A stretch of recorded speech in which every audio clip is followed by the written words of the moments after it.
qua miền Tây Bắc núi khuất ngàn trùng gió, suối sâu đèo cao bao khó khăn vượt qua, bộ đời ta vâng lệnh cha già về đây giải phóng quê nhà.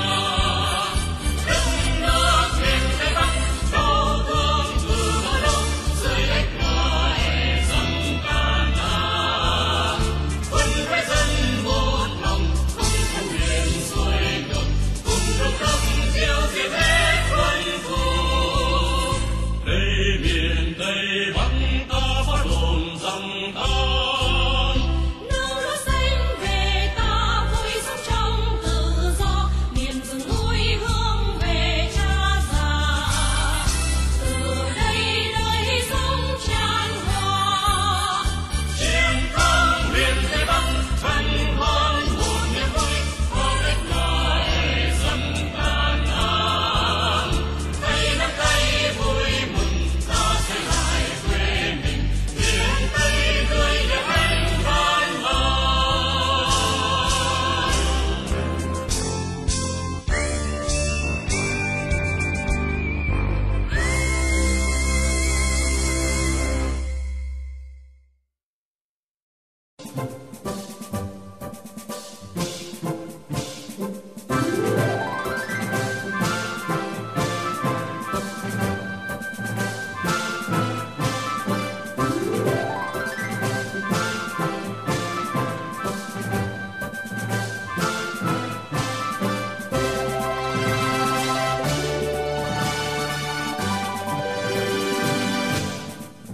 Giải phóng Điện Biên, bộ đội ta tiếp quân trở về, giữa mùa đầy hoa nở, miền Tây có rừng rừng đuôi.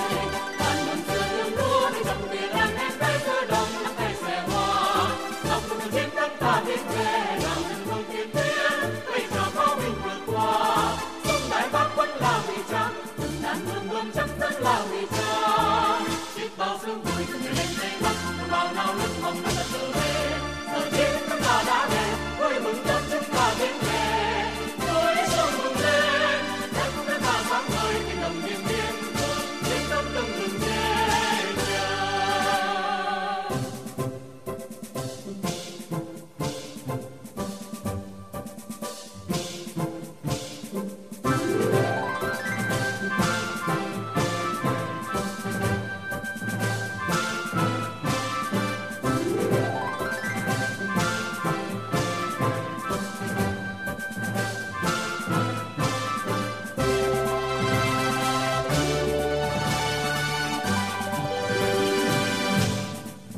Giải phóng miền Tây, bộ đội ta đã mau trưởng thành, thắng trận Điện Biên, làm tim quyết tâm ở trên.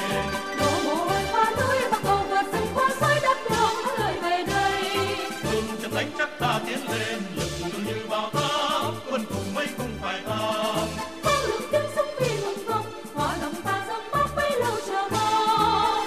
Biết bao sương vui nhưng đừng về vơi vơi, một lần hàng hai thì chúng ta trở về. Một đất chúng ta đã về, vui mừng đón chúng ta tiến về. Chiến sĩ Điện Biên, thế giới đang đón mừng chiến dịch đại thắng lợi, góp sức xây dựng hòa bình.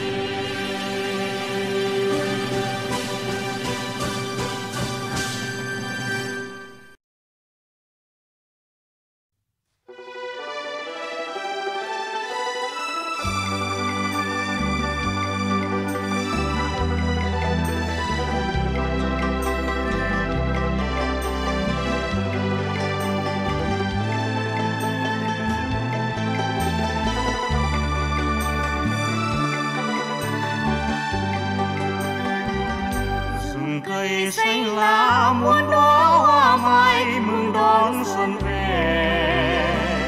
Vui trong nắng vàng từng đàn bướm trắng bay khắp rừng hoa.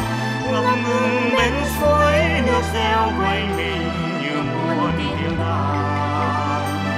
Bâng khuâng nỗi lòng nhịp sáo oai đưa tiếng ca rộn vang.